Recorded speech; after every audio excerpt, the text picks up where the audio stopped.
And good morning. Welcome to GMSA at 9. We're taking a look right now at an area hit by Hurricane Milton. That has been something that we've been talking about all morning long. It's something that the meteorologists have been working on since last night. That's right, and you can see in this picture now that the storm has already passed through Florida, people are now starting to see just how much damage is left behind.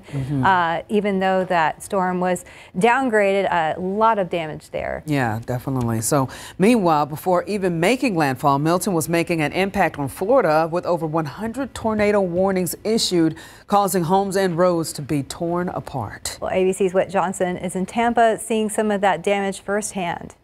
Milton's devastation impacting Florida even before landfall. It's almost like having a bomb drop it in any place in the county. It's coming right at us. You can see the debris in the air. The hurricane spawning at least 36 reported tornadoes, with an astonishing 133 tornado warnings issued. We were just putting shutters up here, and all of a sudden we heard a crazy noise and the wind picked up, and we ran in the house.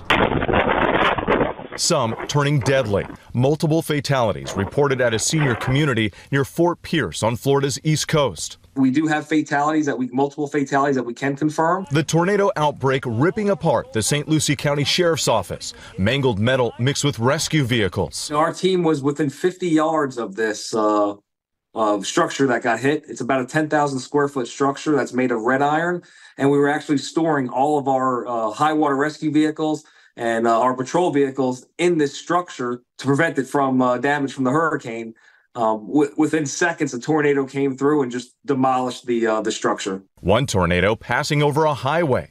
Videos also show large funnel clouds over neighborhoods near Palm Beach. Another tornado flipping a postal truck at the Vero Beach post office and ripping down this steel railway sign.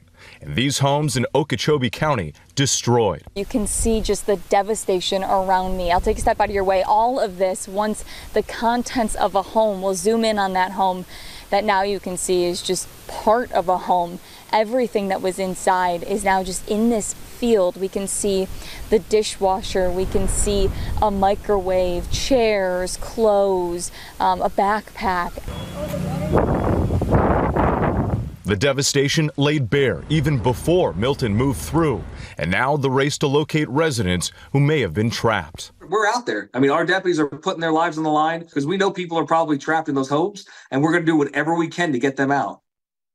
And as we've been out today driving through the neighborhoods, we have seen some flooding, but not nearly at the levels that we saw with Hurricane Helene. That's because of what meteorologists call a reverse surge, meaning the winds with this storm were blowing offshore instead of onshore, essentially pushing the water away from some of the communities here. So despite the damage that we see, the downed trees, the power lines, the big mess that we see block after block, it likely could have been, at least in this neighborhood, much worse. Whit Johnson, ABC News, Tampa. And here locally, we want to go ahead and get to some late breaking news. In that late breaking news, it happened just a little over an hour ago. The Bexar County Sheriff's Office has arrested apparently multiple people and is still searching for one person in connection with a car theft ring operating throughout the area. That's right. And Sarah Costa is live here in the studio with us. Sarah, we understand there was a press conference happening earlier this morning. Sarah, how many people have been arrested so far? Yeah, good morning, staff. Can you hear me? Can y'all hear me? We're good? Okay. Good morning, Steph and Jaffa. At this time, 3 people were arrested early this morning at several locations across the county. The Bexar County Sheriff's Office still searching for one person in connection with the car theft ring operating throughout the area. So Sheriff Javier Salazar said the Organized Crime Division and the Criminal Investigations Division worked together to execute arrest warrants in the early morning hours. Brian Salazar was arrested on charges of tampering with evidence and deadly conduct. Jocelyn Guzman was arrested on fraud charges. Both suspects were arrested in the 11,000 block of Victory Cavern. That's in far northwest Bexar County. Now, Isaiah Perales was arrested on charges of auto theft in the 400 block of Wrangler Run in southeast Bexar County. But limited in scope. But we found evidence here that like, for example, we found a device here in this location that is used to clone the key fobs for other vehicles. And so what we're hoping for and what we believe is that that device actually saves information. So deputies are still searching for Ashton Garcia, who is 18, who BCSO did not find at the 100 block of Alexander Hamilton Drive. That's where that location you're looking right at your screen there. So the theft ring targeted Dodge Chargers and Challengers, among other vehicles. Salazar says the suspects were using technology to duplicate those key fobs, hoping the device saves information on fobs that have been cloned. So anyone with information about Ashton Garcia, this man on your screen here, this is the person they are still looking for. You're asked to call BCSO with any information on his whereabouts. That number is 210-335-6000. Steph. All right, thanks so much, Sarah. Definitely going to stay on top of that. Switching gears now, let's look outside with live cam, San Antonio, blue skies, and again, another morning that I am not frowning at, Steph. Yeah, I'll take the cooler temperatures in the morning at least. Yeah, it's gorgeous outside right now. I mean, it's only 71 degrees. This morning we got down to 64. We're probably going to have a 30-degree temperature swing today. Take a look outside right now with temperatures cooler in the hill country, as it usually is this time of day. But in San Antonio, we're already seeing 70s. So already seeing the 70s on the map there, 65 in Sabinal, 66 in Uvalde. Good morning, Seguin. It's 70 degrees.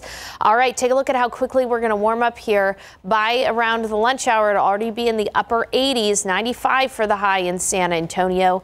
And in our pollen count today, we've got molds low. Ragweed is low too. That's good news. Yesterday, it was moderate. All right, I've got the latest on Milton. It's out of Florida right now, but Florida left with of course, recovery. I'll have the latest on rainfall and power outages. We have the potential for cooler mornings in the upper 50s in the long range. I'll have those details. And yes, I'm talking about space weather. It's not something you hear every day, but there's a geomagnetic storm watch in effect. Sounds scarier than what it actually is. Details ahead. Taking a look out at TransGuide right now. Let's take a look at our cameras first. Of course, we got traffic moving along just fine on 151 in West Military Drive. I will want to say this on TxDOT stuff. We do got a couple of collisions that are being reported. An accident at I-10 and Ramsgate. They have, is that what that was on the screen? Well, that one was Loop 410 at Cherry Ridge. There's a slowdown going on there. But yes, the I-10 at Ramsgate, that's listed as a big crash with a couple of lanes blocked right now. That one happening at 8:21 this morning. Okay. But the one on your screen earlier was at 410 at Cherry Ridge. Slow down there. It might be due to a disabled vehicle. A little bit of slowdown there at I-10 at Huebner. That may also be a disabled vehicle, but the only crash again we see there is I-10 at Ramsgate. New this morning, several people are without a place to stay after a fire ripped through an apartment complex on the north side. This happened just before 6 this morning on the 11,000 block of West Avenue. Luckily, there were no injuries reported, but San Antonio Fire Department says that 3 units were left damaged. One was a total loss. Red Cross and representatives from the apartment's management are working to get displaced residents taken care of. Well, the search by law enforcement continues this morning for Suzanne Simpson, who has not been seen since Sunday night. Friends and family are also stepping up to conduct their own search and do what they can to find Suzanne Clark Simpson. Meanwhile, her husband is in the Kendall County Jail facing a family violence charge in connection to a fight that the couple had just hours before her disappearance. There is an official search happening today by investigators around the southern part of the Olmos Basin Park and inside her home. And we're going to do whatever we can to help find her. Yes, and we just want people to keep looking for her and pray for her family and her kids. Well, we know that Suzanne is as well a known realtor in that area and a mother. So if you have any information that could help police, you are asked to call the Alamos Heights Dispatch. That number on your screen, 210-822-2000. As we have seen in the search for past missing women, friends and community members are uniting to do what they can to find those missing.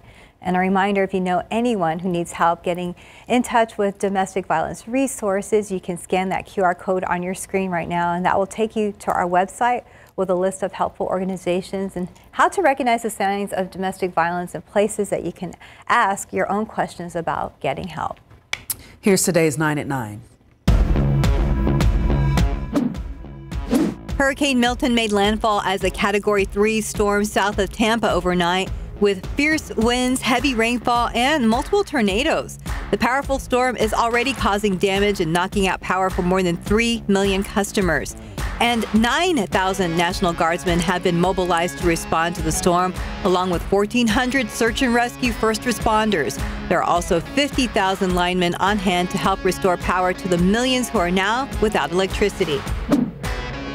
As Milton continues with high winds and heavy rainfall, pets left behind are often left scrambling to survive.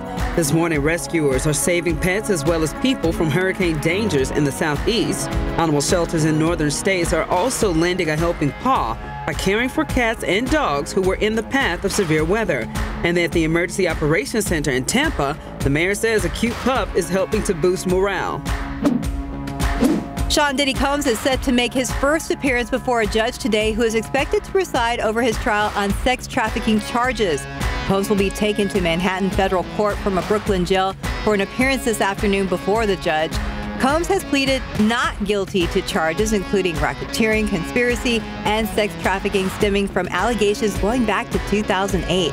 His lawyers have been trying to get Combs freed on bail since the September 16th arrest. The U.S. government is weighing the breakup of Google. In a court filing, the Justice Department said it may recommend separating Google's search business from Android, Chrome, and the Google Play App Store. The DOJ says that would prevent Google from using its search features to advance its products over rivals. In a blog post, Google said the government's potential plan could make the customer experience worse and undermine people's privacy. The entire process could take months or even years to play out. Nearly 2 million Honda and Acura vehicles in the U.S. are being recalled over a steering issue. American Honda said the problem can cause abnormal steering noise. It can also lead to increased sticky steering and difficulty, which can increase your risk of having a crash. The recall affects 1.7 million Acura and Honda vehicles made from 2022 through 2024. The automaker is offering a free repair of the defective part in the steering gearbox at authorized dealers. Amazon is continuing its push into the healthcare arena, announcing plans to open pharmacies in 20 U.S. cities in 2025 to allow same-day delivery to nearly half of the country. The e-commerce giant says that the expansion will help underserved communities. Zoom could soon let you skip meetings and send an AI version of yourself. Zoom's AI companion will let you create a custom avatar to deliver video messages for you. The company says adding security features like watermarking will protect users. And Ring is adding a new smart feature to its camera. The new smart video search allows people to look through video footage by typing what they want to find. Instead of scrolling through hours of video, you can just search for things like raccoon in the backyard to quickly find moments. The feature rolls out with a $20 subscription next month. If you ever dreamed of being an American Girl doll, now is your chance. The doll company has teamed up with Rubies for adult Halloween costumes. You can choose from original favorites, 1854's Frontier Girl Kirsten, 1904's Samantha, or 1944's Molly. Each costume includes recreations of the doll's full outfits. Costumes are available at Target, Amazon, and Costume.com. And that's today's 9 at 9. That's something you'd be interested in, Steph? Maybe not those costumes, but I think they need to make the box. Yeah. Because I think a lot of people who don't own American dolls will get it right away. They'll just for the, I don't know, just an extra little accessory there you might want if you go with the American Girl doll route. Smart. I love it. Just saying. Time now, 9:11 and 71 degrees for now. Still ahead on GMSA at 9. Okay, so up next, we got a family in North Carolina. They're here in San Antonio safely, but after 13 days of chaos during Hurricane Helene, I'll tell you about their remarkable journey and how you can help recovery efforts after the break. Welcome back. It is 9:15. We've got kind of a bittersweet story to tell you about. So as people enter the beginning stages of recovery from Hurricane Milton, one San Antonio native who survived Hurricane Helene is urging everyone to donate where they can to hurricane relief efforts. Her name is Ciara Garcia, and she and her 2 young daughters just landed in San Antonio this week after dealing with 13 days of chaos from Helene, which made landfall as a Category 4 deadly storm. Garcia and her family moved to Asheville, North Carolina for her husband's husband's work and never thought that they would ever experience 8 feet of water rushing through their home, destroying their house and vehicles. A very scary situation. Well, the family went days without communication with the outside world and was trapped in their neighborhood and by downed trees and power lines. Unfortunately, they eventually had just enough cell service to reach family in San Antonio who booked them a flight home. So she has this to say to others impacted by hurricane survivors. You just never think it could happen to you, and then it does. But even when it does, to not get discouraged, even though you feel like the world is against you right now, there are silver linings on the other side, and you're gonna get through it. If we can get through it, you're gonna get through it too. Love Ciara. She's so positive. Her husband actually is still working right now in Asheville, North Carolina, trying to figure out the next step for the family, and he's trying to make a living still. But Ciara and her girls will remain safely at Grandma and Grandpa's house for right now.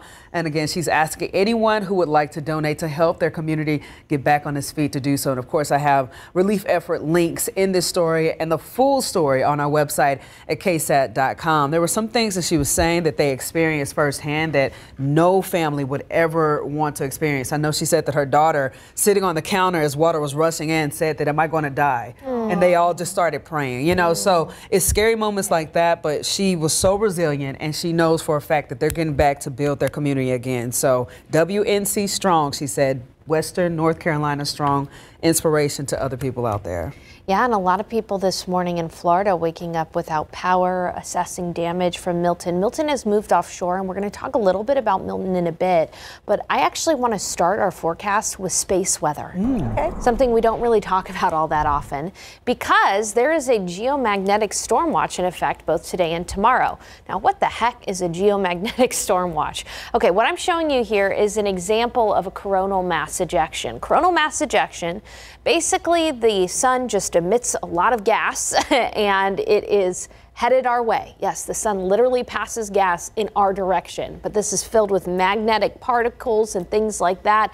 And even though the sun is 93 million miles away, so we can observe a coronal mass ejection way before we can measure. We won't be able to measure exactly how big this coronal mass ejection is until later on today. So because of that, the Space Weather Prediction Center is waiting until we get those measurements to determine some impacts. So it happened on Tuesday, but it'll be measurable today. The biggest impact for people will be visibility of the northern lights, or the aurora. Now, if you remember back in May, we actually had the northern lights visible in San Antonio, but that was because of a cluster of coronal mass ejections, and this is just one. So it's not likely that it'll be visible in San Antonio, but we're watching to see if there's any indications that it would be, and we'll let you know. And then there is a potential for a small impact to advanced GPS, satellite interruptions. And if you've been online, you might see, okay, well, maybe the power grids would be impacted. Now, that is a very, very small chance, and on top of that, utilities have been notified, and so they've been able to make adjustments. So I would say we're watching this carefully. There's not much we can do about the sun shooting gas in our direction, but we can keep you posted, and we'll continue to keep you posted. I just wrote a story about that on KSAT.com. Looking at the nation, it is quiet around most of the United States, with the exception of Hurricane Milton. Yes, still a Category 1 hurricane, even though it has moved offshore now, but Florida had to deal with quite a bit. We'll talk about wind gusts in the next half hour, but I want to show you just how much rainfall these areas were dealing with. About a foot of rain for the Tampa area and inland, and even in Orlando, about 10 inches of rainfall. And this morning, people are waking up in Florida without power. In fact, across the state of Florida, there's 3.4 million people without power, and it is going to be a toasty day in Florida. It'll be hot here too, but we've got really nice weather for us. Low humidity, even though it'll be hot. It'll feel great outside. Still in the 60s in the hill country, but 71 in San Antonio, 70 in Seguin, 68 in Poteet, 66 in Uvalde, and 60 still in Kerrville. Morning lows could get even lower next week. Now, it's still going to be hot in the afternoons, right? But there is the potential for us to see a cool front in the middle of next week that would allow for possibility, not likelihood, but possibility of the upper 50s. We'll keep you posted on that. And of course, I've got the latest coming up in the next half hour. For now, I want to get you through your day. We'll be already near 90 degrees by 2 o'clock, 95 for the high temperature. It'll feel great this evening because we'll cool quickly. By 9 o'clock, we'll be dipping into the 70s. Pretty nice. 94 in Kerrville, 97 in Del Rio, 97 in Cotulla, 95 in Gonzales, and 95 in New Braunfels. It has been 35 consecutive days without measurable rain in San Antonio. And guess what? Nada. We've got nothing in the forecast over the next few days when it comes to rainfall. Just cool mornings, toasty afternoons, hopefully dipping below 90 degrees by Wednesday. That would be nice. It would be nice. And at break. least we have like a lot of little sun emojis, you know? Yeah. that makes anybody smile. Yeah. Daphne and Stephanie together. Positivity radiates from this. Sarah. I know, right? She act like she ain't the one positive too. You Come are on. too. It's 9:22 right now, 71 degrees outside. Well, there's a new course being offered at UTSA which will pay tribute to Selena Quintanilla in a unique way. So after the break, our Ivan Herrera will join us in the studio to tell us all about it. Oh, welcome back. It's 9:26. A professor at UTSA is using Selena's legacy to spark conversations about race, gender, and cultural identity. Our very own Ivan Herrera spoke with her about the class and how students are engaging in these important discussions. Good morning. Good morning. Let's talk about, I'm really excited to talk about this one. Professor Sonia Aleman's class goes beyond that beady beady bum bum beats. And she's turned her love for Selena into a course that explores tough issues like representation and identity, not just through Selena's experience in the musical industry, but also through the challenges that she's faced growing up as a young Mexican-American woman. And it's also a chance for students to see how Selena navigated both cultures and legacy, and how her legacy still influences those conversations today. And I realized there's an opportunity here for students to still engage what she means in a course dedicated to her. Now, this course also brings in guests who knew Selena personally, like Tejano legend Shelly Lares and Selena's husband, Chris Perez. Students get to hear their perspectives and contribute to Selena's story in ways that go far beyond the classroom. You're going to help me generate what we need to know and what we should know by talking to this community about who Selena was. And you can hear more about how this class is keeping Selena's legacy alive. You can head to KSAT.com. That full story is on there, and my complete interview with Professor Aleman right now. Guys, what are some of your favorite Selena moments? For sure for me, Houston Rodeo, the iconic purple outfit, purple jumpsuit. Yeah. Yes, and the Donna Summer medley. Aww. That's my favorite part because I love Donna Summer and I love Selena, so it's just like a She did mix too. Of both. Yeah, that was her chance to do some, English cross culture, exactly. She so grew up with that. I mean, even though like she of course did a lot of songs, in Spanish. She grew up with Donna Summer. So yes, that was something cool for her. One thing that I love the most about Selena, and that's just from my Arkansas self watching the movie from there, I love the fact that her entire band were family. Like family was something that was put first, and you can see it reflected in her beautiful, beautiful music. Yes, definitely. Lovely, lovely story. Guys, check it out on KSAT.com. I can't wait. And of course, I love her outfits. I mean, she was a trendsetter back then, and those outfits, they live on today. Very fashionable. Very true. Thank you, Ivan. Thank you. Time now 9:28 and 71 degrees for now. There's a lot more ahead on GMSA at 9. San Antonio's Startup Week is almost here, and this year, local entrepreneurs have a chance to win big. Well, welcome back. It's 9:32. Well, 45 million Latinos are eligible to vote in the 2024 election. 15 million are estimated to belong to Gen Z. So this includes people born after 1997, but before 2013. So it's why the nonpartisan group Voto Latino has partnered with a Latino dating app to drive more young Latinos to the polls. As Sarah Acosta explains, the goal of the partnership is to help younger Latinos better understand the voting process. Chispa's a dating app for Latinos in the U.S. that has 10 million downloads, and 80% of its users are ages 18 to 34. It's why the nonpartisan group Voto Latino has partnered with Chispa for the past 3 election cycles to educate young Latinos on how to register to vote and provide voter information. It's a huge opportunity to achieve a fair representation on the electorate. And Chispa users are 80% of Chispa users are 18 to 34. So it's really, really young, really focused on Gen Z. Chispa's senior marketing director, Julia Estagolchik, says since partnering with Voto Latino in 2020, they've seen a large number of their users take advantage of the voter information. For 2022, yes, it was 300,000 that we drove from the app, so we know that number is measurable. And then we also share about 6.5 million impressions, so 6.5 million times that the Voto Latino and the Get Out to Vote message was distributed. She says everything shared is nonpartisan information, and app users can share stickers to their accounts that show what issues they're interested in, promoting love for democracy rather than a certain party. We understand our community is very diverse when it comes to their political views, as well as race, as well as language, as well as roots. Sarah Costa, KSAT 12 News. Well, Voto Latino offers their resources to everyone, not just Chispa users. And don't forget, you can also find all your Election Day resources on KSAT.com. To scan that QR code on your screen to stay in the loop, the KSAT Vote 2024 webpage has everything you need to know leading up to Election Day. Polling places information about candidates and even sample ballots. It's a nice 71 degrees out there with a live cam. I know we've been talking about the nice mornings, but also the evenings have been pretty good. Yeah, they have, especially even in the afternoons. If you find shade, it's really not that bad. And that is all because of the humidity staying low. Honestly, our weather's going to be very quiet over the next few days.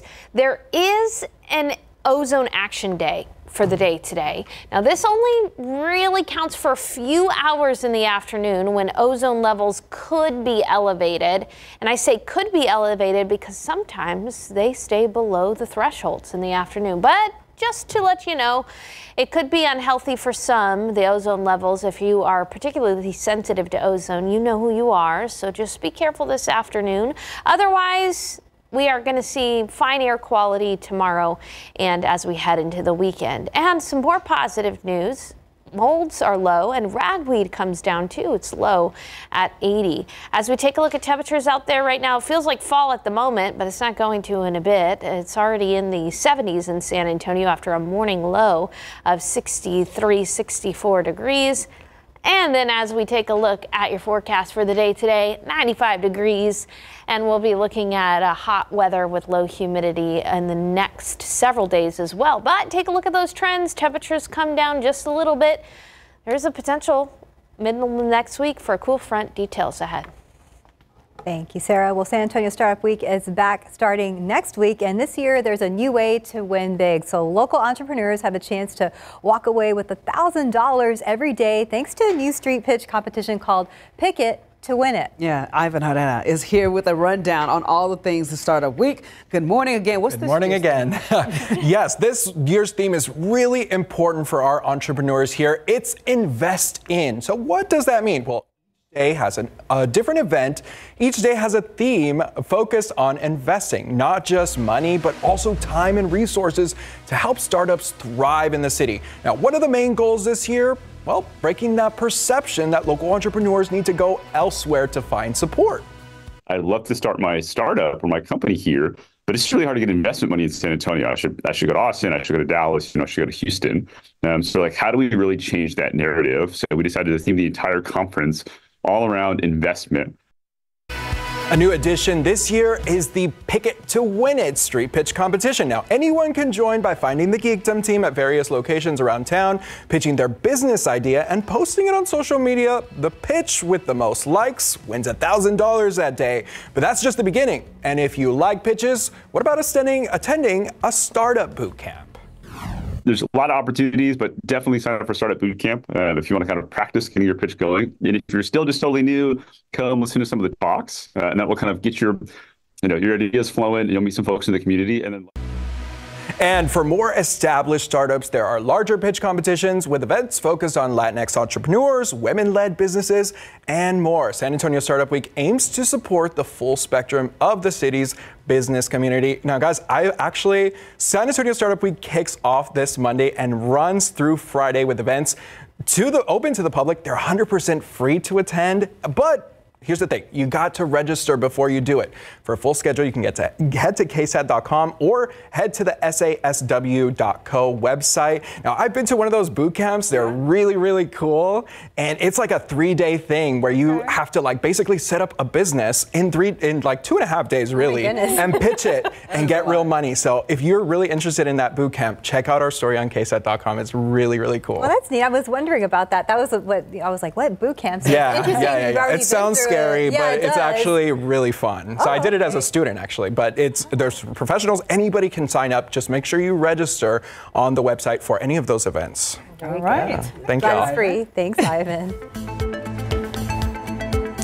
Well, what would homecoming in Texas be without mums? Students in other states wear them this time of year, but Texas does it different. In a new KSAT Explains, we found out how this tradition got started.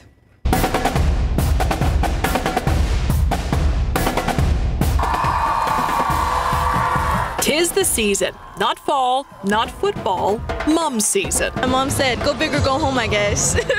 And big they are. I want to say like 7 pounds. Bows, braids, bling, and more give a mom its meaning. NHS member, track, student council, pride and patriotism chair, Spanish Honor Society, and senior class president. My favorite part of the mom is that my mom made it for me. This big tradition may just be a big metaphor for the oh-so-big reputation of Texas. Big hearts, big love, big football, big community, big family, big. I'm Amy Schultz, and I'm the author of Momentous. Momentous, a book about the origin and evolution of Texas homecoming moms. Around the turn of the century in the 1900s, chrysanthemums were popular. They were kind of haute couture. And they bloom in the fall. Guess what else was blooming around the turn of the century? American football. The first high school football game played in Texas was in Galveston in 1884. But, you know, it was still kind of rough and tumble. And so what were schools to do to bring people to games? Well, so one idea was to create the concept of a homecoming. The University of Missouri gets credited with the first homecoming moms, live chrysanthemum flowers with a few ribbons given to a homecoming date. So how did we go from that to this? Because Texas did something different than everybody else. After World War II, there was a baby boom in the 1950s. Then in the 60s, a population boom with more people moving to Texas. High schools were being built fast, and florists couldn't keep up. So customization was already happening by the 60s. But florists were like, oh my gosh, these are live flowers. We can't make them weeks and weeks in advance. So the idea of introducing artificial flowers started floating around. Florists helped convince people that a homecoming mom could be a keepsake, not just something that would wilt and wind up in the trash. And once you start believing that a homecoming mom is a keepsake that can reflect the individual who wears it, moms get involved. And DIY they did. In the 1970s, a recession hit. Big bucks for a big mom wasn't affordable, so moms started mum making. Michael's opened first store in Dallas in 1977. Hobby Lobby opened its first store the year before in Oklahoma City. And so suddenly all of these homecoming mom supplies came whooshing into the market through North Texas. I can relate to that little girl in the story. Of course, my mom was not like that big. Back then. They were like a little smaller, but my mom made mine, and that was special to me. And also my aunt made one for me as well. Oh, so that was I'm cool. mumless because I didn't know anything about it until I came to San Antonio. We need to get you like a special mum now. And then now that they're more like personalized also, that would be cool. Well, I mean, gorgeous. I would make you ones with like little miniature Topo Chicos. That would be so cute, right? Yes. We could get creative all day. So again, this was only part of the new KSAT Explains. To see the full explainer, you can head over to KSAT.com or you can scan the QR code right there on your screen just to find out more about it. It is now 9:42. We got 71 degrees outside, and of course, you're watching GMSA at 9. If you're thinking about when is the best time to start booking your holiday vacations, after the break, we're going to tell you what experts are suggesting. Welcome back. It's 9:46. Well, the holiday season is around the corner, so when should you book holiday travel to get the best deal? Well, experts say to be flexible with your travel dates. So we're talking about Christmas travel. And when you're booking your return flight after Thanksgiving, you should avoid the Sunday after that holiday. And if you need to rent a car, you can book it at the same time as your flights. Waiting until the last minute can save you money, but a lower supply of rental vehicles and a busy holiday season may leave you empty-handed. So this is an interesting tip. So if you're not able to book by mid-October, so pretty soon, then they tell us you should hold off until Travel Deal Tuesday on December 3rd. I guess I would have to mark my calendar because I would probably forget by the time December rolls around. Yes, you know, that all sounds great and all, but after my awful experience at the airplane, like trying to fly into San Antonio, I think I'm just going to drive from here on out for a while. Just for a little bit. Yeah, driving, you can get a lot of cool stuff on the road. I wonder if there's more ducks in that picture than there are flamingos at this point. I was just going to say, well, the flamingos are hiding there, Sarah. They see are. Off to the side. I wonder how they do with the swing in temperatures. I mean, it's always a great day to go to the zoo, and today especially because we'll be looking at low humidity. Yeah, I don't know, I guess they like it no matter what, or they just deal with it, because we see them in the middle of the summer and they look the same, and then when it's freezing out there, they're not like huddled. A flamingo is an unproblematic animal. They're just, they take They're it all low in. maintenance. They probably talk a lot of stuff in their minds, but we can't even be able to communicate with them. They just look happy. It does feel great outside right now, guys. Temperatures are in the low 70s, 71 in San Antonio. But it's already 65 in Kerrville. That's after a cool morning and a cool start in the 50s, 77 in New Braunfels, 73 in Carrizo Springs. Good morning, Del Rio. It's 74 degrees. As we take a look at humidity, dew points are pleasantly low. Dew points in the 40s and 50s. That is awesome. That's why it feels so great in the shade and even in the afternoon when temperatures are in the 90s. And with low humidity, we're going to be able to warm up quickly. Think about the desert. In the desert, they have low humidity. They cool down quickly. They warm up quickly. That's going to be the case for us today. By noon, it'll be 82 degrees. In the afternoon, 95. We're going to have light and variable winds. Winds will be light and they're going to be changing direction, about 5-mile-per-hour winds. And then this evening, it'll quickly become cool. So if you have Thursday night games or anything like that, just know that temperatures will be in the 70s by 9, 10 o'clock. Not necessarily sweater weather by any means, but just feeling pretty great and not as hot as it will be this afternoon. And this is how hot it'll be this afternoon.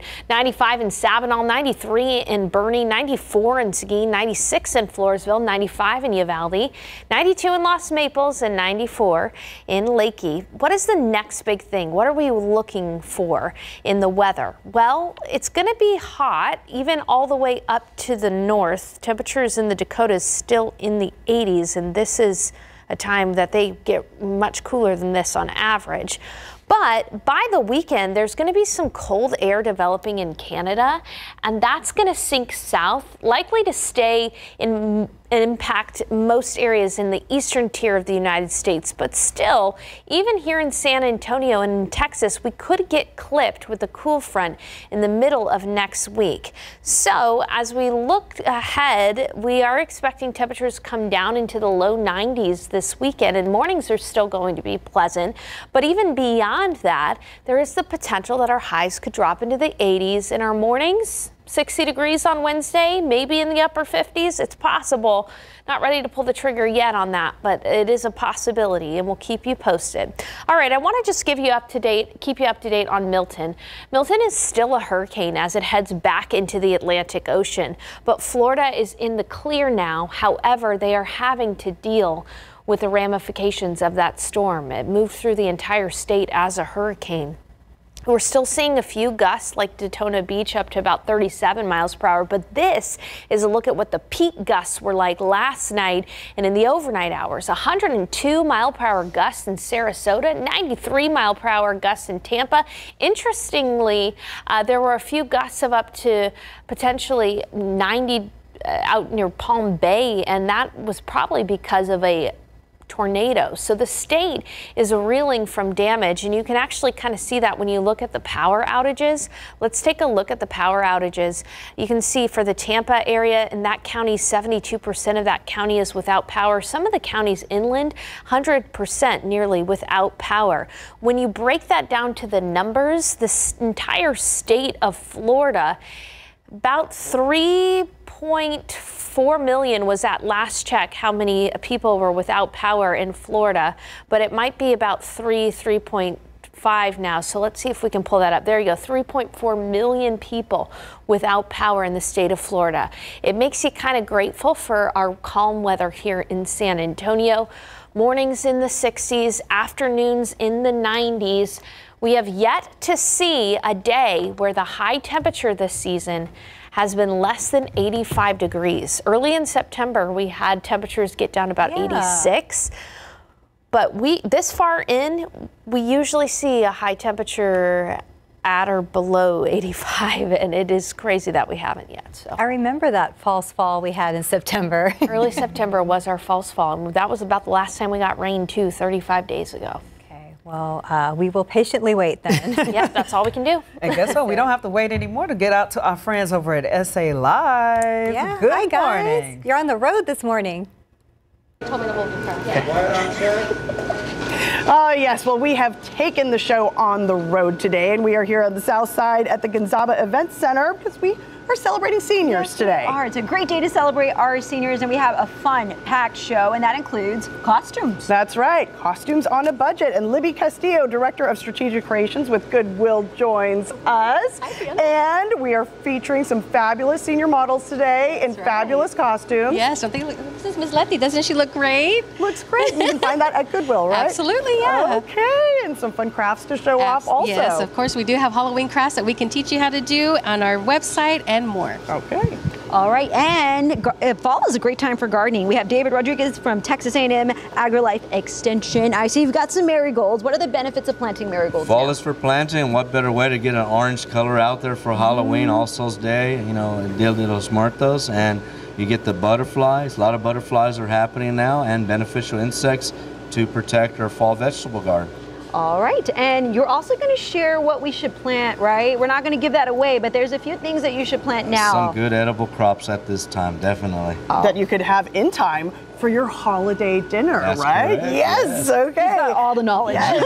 Thank you, David. And it's a beautiful way to celebrate culture and get some exercise. We are highlighting the art of folklorico dancing.